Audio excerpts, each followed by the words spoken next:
ধরুন আপনার একটা জুতা, তার ফিতা ছিঁড়ে গিয়েছে, চলতে চলতে জুতার ফিতা ছিঁড়ে গিয়েছে। ওই জুতার ফিতেটা ঠিক করার জন্য বা নতুন ফিতে ওই জুতায় লাগানোর জন্য, ওই ফিতে ব্যবস্থা করে দেওয়ার জন্য আল্লাহর কাছে আমাকে আপনাকে প্রার্থনা করতে হবে।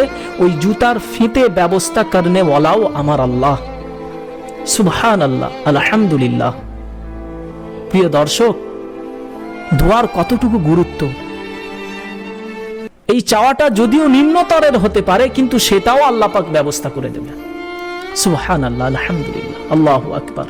আল্লাহ কত মহান! আমরা কিন্তু আল্লাহ পাকের কাছে চাই না, আল্লাহ পাকের কাছে আমরা চাই না, দোয়া করি না। এটা আমাদের কমতি। আল্লাহ পাক তো বলেছেন, বান্দা তোমরা আমাকে ডাকো, আমি তোমাদের ডাকে সাড়া দেব।